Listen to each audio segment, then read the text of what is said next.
எல்லோருக்கும் வணக்கம். என்ன ரங்கா நியாயமா இது அப்படின்ற மாதிரி நேற்று மார்க்கெட் கடும் வீழ்ச்சி, கூடவே பங்குகளும் ரொம்ப மோசமான ஒரு தோல்வி. இன்றைக்கும் அதே மாதிரி நிஃப்டி இறங்கியிருக்கு. ஆனால் பல்வேறு மிட் அண்ட் ஸ்மால் கேப்லாம் அப்படியே யூட்டர்ன் போட்டிருக்கான். ஸோ இன்றைக்கி மார்க்கெட் இறங்கியும் பல்வேறு பங்குகள் இன்றைக்கி மேல் நோக்கி போகிறதுக்கு வெகு சில காரணங்கள் தான். அதில் முதல் காரணம், நீங்கள் சம்பாதிக்கக்கூடாது, நீங்கள் நல்லா இருக்கக்கூடாது அப்படின்ற மாதிரியே கீழே இறங்கிய பங்குகள் அப்படியே திரும்பி யூட்டர்ன் போட்டிருப்பான். அப்போ இதனால் என்ன இருக்கும்? நேற்றே 5% 10% பல பங்குகள் இறங்கிடுச்சு. இன்றைக்கி ஒரு 10% இது இறங்குனா ஒரு நல்லா சீப்பாக இருக்குமே, ஏவரேஜ் பண்ணலாமே அப்படின்னு பல ட்ரேடர்கள் நினச்சிக்கிட்டு இருந்திருப்பாங்க. அது நடக்கக்கூடாது அப்படின்ற ஒரு காரணத்துக்காகவே ஷார்ட் கவரிங் அப்படின்ற ஒரு கான்செப்டில் இன்றைக்கி மார்க்கெட்டை தூக்கி விட்டாங்க. எப்படியோ க்ரூட் ஆயிலினுடைய விலையும் ரொம்ப கம்மியாக இருக்குது. அதுவும் இல்லாமல் தான் நம்மளுடைய ஆட்கள் அடங்குவதே இல்லையே. காஞ்ச மாடு கம்புல பூந்த மாதிரி நேற்று கொஞ்சம் தான் இறங்கியிருக்கு பல்வேறு பங்குகள். அதை இன்னைக்கு வாங்கி பல்வேறு பங்குகளை ஏற்றி விட்டுட்டாங்க.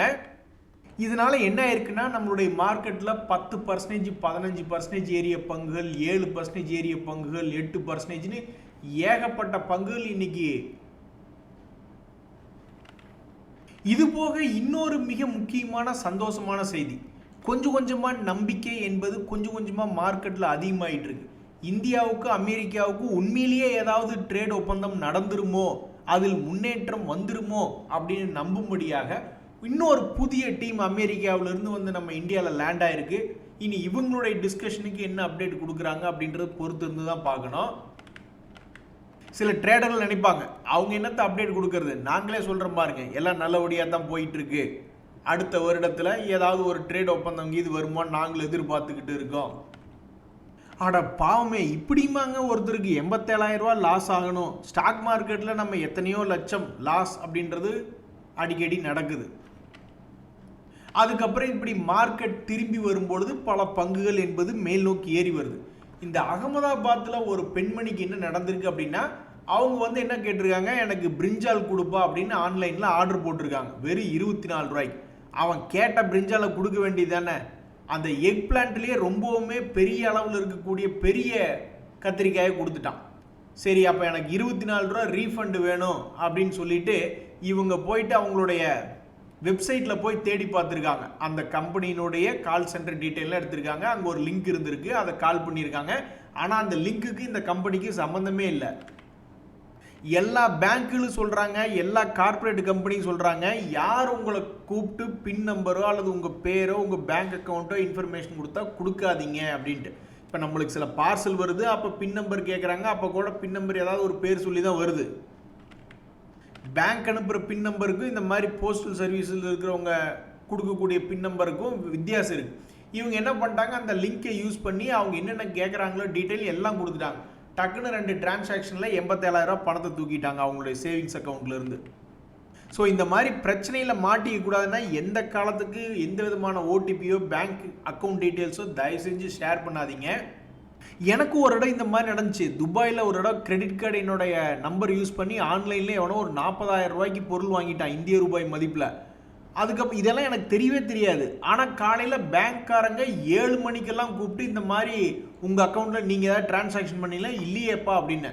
சரி, அது ஏதோ வேறு யாரோ ஒன்று கையடல் பண்ணிட்டாங்க, நாங்கள் அதை கரெக்ட் பண்ணிக்கிறோம், நீங்கள் கட்ட வேண்டியதில்லை அப்படின்ற மாதிரி அவங்களே கூப்பிட்டு நானேஸ்னா அந்த மாதிரி பண்ணி கொடுத்தாங்க. மஷ்ரிக் பேங்க் அப்படின்னு ஒரு பேங்க். அந்த மாதிரிலாம் நீங்கள் இங்கே எதிர்பார்க்க முடியுமா? நீங்கள் ஏதாவது ஒன்று தப்பு பண்ணிட்டீங்க அப்படின்றதே உங்களுக்கு தெரியாது.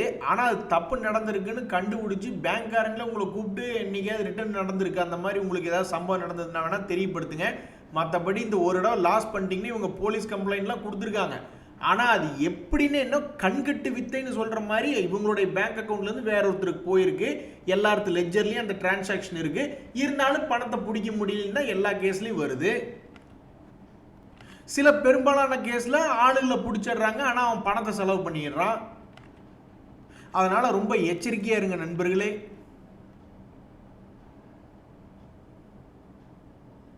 என்னப்பா நீங்கள் சமீபத்தில் ருத்ர அவதாரமே நீங்கள் எடுக்கல, ஒரு வாலட்டிலிட்டியே இல்லையே அப்படின்ற மாதிரி இந்த கிளாக்ஸோ அப்படின்ற பங்குல எப்போ கடைசி ஒரு பெரிய வாலட்டிலிட்டி என்பது நடந்ததுன்னா, அது ஜூலை மாசத்துல நடந்தது. ஒரு மிகப்பெரிய ஒரே நாள்ல நடந்த வால்டிலிட்டி. அதுக்கப்புறம் பெரும்பாலும் ஒரு ஸ்லோ மூவ்மெண்ட் பங்காகவே இருந்து கொண்டிருக்கக்கூடிய ஒரு பங்கு தான் இந்த கிளாக்ஸோ அப்படின்ற பங்கு. இப்படி இருக்கக்கூடிய இந்த பங்கினுடைய சமீபத்தினுடைய லோ என்ன அப்படின்னு பார்த்தீங்கன்னா, சமீபத்தினுடைய லோ ஆல்மோஸ்ட் ஒரு 2430 வரைக்கும் போன ஒரு பங்கு தான் இந்த கிளாக்ஸோ அப்படின்ற பங்கு. இந்த லோவுக்கு பக்கத்தில் ட்ரேட் ஆகி கொண்டிருக்கக்கூடிய இந்த பங்கு மறுபடியும் புதிய லோ என்பது போக போகிறதா, அல்லது இந்த வருடத்தில் தான் இழந்ததை மீட்டெடுக்கிறதுக்காக மேல் நோக்கி வரப்போகிறதா? இந்த வருஷத்தில் அவன் இழந்ததை மீட்டெடுத்தான்னாவே அவன் மேலே 1000 ரூபா பக்கம் போக வேண்டியது இருக்கு, அல்லது கீழே அதனுடைய லோவுக்கு கிட்ட போகிற மாதிரி இருந்தால் இந்த வருஷத்தினுடைய லோ அதுவும் 1000 ரூபாய் தள்ளி இருக்கு. என்னப்பா எந்த பக்கம் போனாலும் ரொம்ப தூரம் தள்ளி இருக்கு அப்படின்ற மாதிரி இந்த கிளாக்ஸோ பங்கு அடுத்த வருஷத்துல கீழேயோ அல்லது மேலேயோ எதை போய் தொட்டாலும் ரொம்ப வால்டிலிட்டியா இருக்குமே, தாண்டவம் ஆடிடுவான் போல இருக்கே அப்படின்ற மாதிரியான ஒரு தகவல் தான் இந்த கிளாக்ஸோ அப்படின்ற ஒரு பங்கு. ஸோ இந்த பங்கினுடைய சமீபத்தினுடைய லோ பிரைஸ் என்ன அப்படின்ற மாதிரி பார்த்தீங்கன்னா அது 2430 என்பது ஒரு செய்தி. அதே மாதிரி இப்கா லேப் அப்படின்ற ஒரு பங்கு, இந்த பங்குமே சமீபத்தில் ஒரு மிகப்பெரிய ஒரு டிரான்சாக்ஷன்ஸ் அப்படின்றது நடந்திருக்கு, ஒரு அடிக்கடி நடத்தியிருக்கு. அவன் என்னடானா சுத்தமாக நடக்கவே இல்லை, இவன் என்னடானா திடீர்னு சமீபத்திலே 3 முறை 4 முறை மிகப்பெரிய ஒரு வால்டிலிட்டி அப்படின்னு கொண்டு வந்த பங்கு. ஆனால் இவனும் பெருசாக மூவ்மெண்ட் காட்டல, அது சும்மாவே இருக்கு. இது மேலே கீழே வால்டிலிட்டி காமிச்சும் சும்மாவே ஒரே இடத்துலயே ஆல்மோஸ்ட் இருக்கு. ஸோ இந்த இப்கா லேப் போன்ற பங்குகளும் தன்னுடைய பழைய ஹையை போய் துடிக்கிற மாதிரி இருந்தாலும் அது ஆல்மோஸ்ட் ஒரு 300 ரூபாய்க்கு பக்கம் ஏற வேண்டியதாக இருக்குது, அல்லது தன்னுடைய பழைய லோவை போய் தொடணும் அப்படின்னாலும் அதுக்கும் ஒரு 300 ரூபா பக்கம் இறங்க வேண்டியதாக இருக்குது. ஸோ இது போன்ற பங்குகள்லாம் நீ இந்த வருஷமே முடிஞ்சிருச்சு, நீ அடுத்த வருஷம் என்ன பண்ணும்?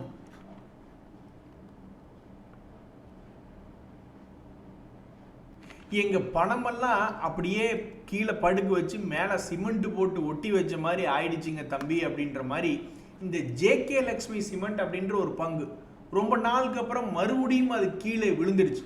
இது எந்த பக்கம் போகுனே யாரும் சொல்ல முடியாது. ஒரு கட்டத்தில் இறங்கிட்டு இருந்தது, அப்புறம் இப்போ நீ ஏற போகுதா அல்லது இறங்க போகுதா என்னன்றது யாருக்கும் தெரியல. ஸோ சமீபத்தில் இந்த ஜேகே லக்ஷ்மி அப்படின்ற பங்கு ஒரு லோ டு 600 to 1000 போகிறதும், மறுபடியும் கீழே 600க்கு வந்து விழுகிறதும், மறுபடியும் 1000 போகிறதும், இப்போ மறுபடியும் 784 வந்து விழுந்திருக்கக்கூடிய ஒரு பங்காக இந்த ஜேகே லக்ஷ்மி சிமெண்ட் அப்படின்ற ஒரு பங்கு இருக்கு. ஏப்பா இப்படி நீ கீழே வந்து குப்புன்னு விழுந்துட்ட, இன்னைக்கு எதுக்கு நீ 4% ஏறினா, உன்னுடைய குவார்ட்டர்லி ரிசல்ட் என்ன அப்படின்ற ஒரு தகவலில் பார்க்கும்போது இப்படி கன்ஃபியூஸ் பண்ணி விடுற மாதிரி ப்ளஸ்ஸு மைனஸு மறுபடியும் கொஞ்சம் ப்ளஸ்ஸு பெரிய ப்ளஸ்ஸு அப்புறம் கொஞ்சம் ப்ளஸ்ன்னு மாற்றி ரிசல்ட் விட்டா அப்புறம் அந்த ஷேர் டான்ஸ் ஆடாமல் என்ன பண்ணும்? இந்த ஜேகே லக்ஷ்மி அப்படின்ற பங்கு மிகவும் மேலேயும் கீழேயும் ஏறி இறங்கி இருக்கக்கூடிய மிக முக்கியமான காரணம் இந்த மாதிரி அவங்க மேலே கீழே விட்டுருக்கக்கூடிய ஒரு ரிசல்ட்டு தான் பெரும்பாலும் ஒரு காரணமாக இருக்குது. ஆக மொத்தம் இந்த ஷேர் ஹோல்டர்ஸ் என்ன யோசிச்சுக்கிட்டு இருப்பாங்கன்னா, என்னடா பணத்தை வச்சு மேலே சிமெண்ட் போட்ட மாதிரி போட்டு விட்டுட்டீங்க. ஆகா நண்பர்களே, ரொம்ப எச்சரிக்கையாக இருக்க வேண்டிய ஒரு விஷயம் என்ன அப்படின்னு பார்த்தீங்கன்னா, இந்த அமெரிக்காவினுடைய ஃபெட் மீட்டிங் அது ஒரு 1/4% இது குறைப்பாங்களோ அப்படின்றது ஒரு ஊரறிந்த ரகசியமாக தான் தப்போதைக்கு இருக்குது. எல்லாத்தினுடைய மனசுலையும் அவங்க ஒரு 1/4 கொடுப்பாங்க, 1/4% குறைச்சிருவாங்க அப்படின்ற மாதிரி தான் இப்போதைக்கு பல்வேறு ட்ரேடர்களுடைய மனசில் ஒரு எதிர்பார்ப்பு. ஸோ இந்த யூஎஸ் ஃபெட்டினுடைய மீட்டிங் அவுட்கம் நம்மளுடைய மார்க்கெட்டில் எப்போ இம்பேக்ட் பண்ணும், வியாழக்கிழமை வந்து இம்பேக்ட் பண்ணுமா அப்படின்ற மாதிரி பார்த்துக்கிட்டு இருக்காங்க. நண்பர்களே, இன்னைக்கு சில ஷேர்ஸ்லாம் பயங்கரமான வால்டிலிட்டி காமிச்சிட்டாங்க. அவன் பாட்டுக்கு மைனஸில் இருந்தான் காலையில், அப்புறம் க்ளோசிங்கில் பார்த்தா பயங்கரமாக ஏறி வந்துருச்சு. இந்த மாதிரி நம்மளுக்கு லாங் டேர்மில் நடந்ததுன்னு வச்சுக்கிங்களேன், அதாவது ஒருத்தர் ஒரு பங்கு எடுத்ததுக்கப்புறம் வாங்கின விலைக்கு கீழே நஷ்டத்துக்கு போயிட்டு அதுக்கப்புறம் மேல் நோக்கி ஏறி வந்தால் எவ்வளவு இன்பமாக இருக்கும். அப்படி இருந்தால் யாருக்குமே ஷேர் மார்க்கெட்டில் ஒரு நெருக்கடி அப்படின்றது வராது. ஸோ இந்த கெய்ன்ஸ் டெக்னாலஜி 14% மேலே வந்து க்ளோஸ் ஆகிருக்கான். இந்த ட்ரிவேணி டர்பைனும் காலையில் கிட்டத்தட்ட நெகட்டிவ்ல இருந்த பங்கு தான், அவனும் ஒரு 2% பக்கம் ப்ளஸில் வந்து க்ளோஸ் ஆகிருக்கு.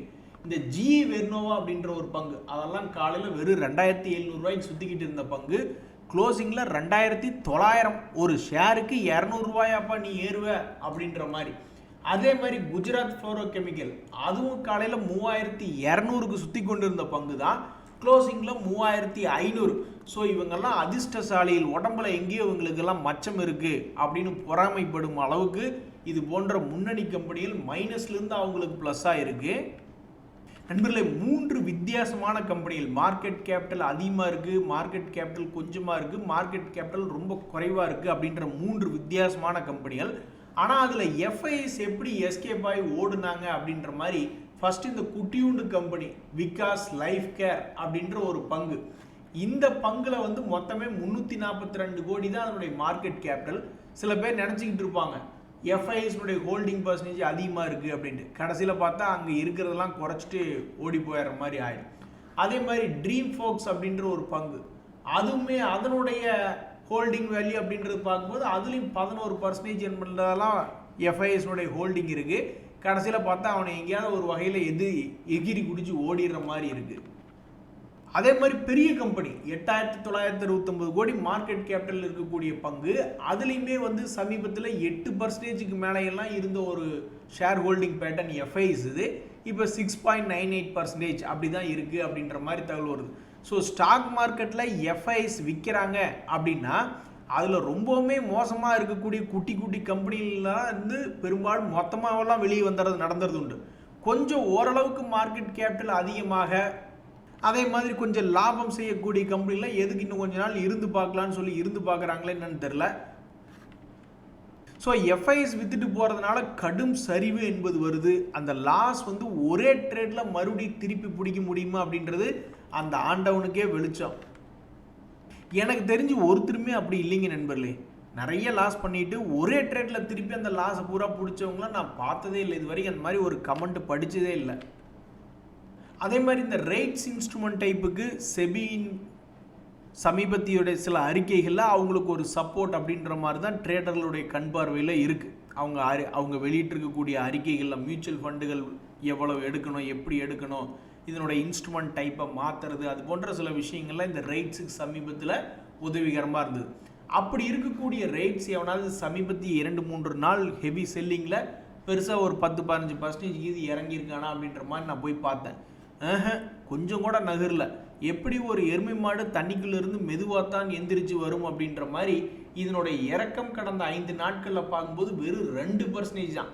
ஏன்னா நிறைய பேர் வந்து இந்த ரைட்ஸ் எப்படி இருக்கும், ரைட்ஸ் தானே டிவிடெண்டுகள் கொடுக்குறாங்க, அது ஓரளவுக்கு பரவாயில்ல தானே அப்படின்ற மாதிரி இது ஏதாவது பெருசாக கீழே இறங்கியிருந்தால் நல்லா இருக்குமேன்னு பார்த்தா இந்த மைண்ட் ஸ்பேஸ்ன்றது கடந்த 5 நாளில் 3% ஏறி தான் இருக்கான்.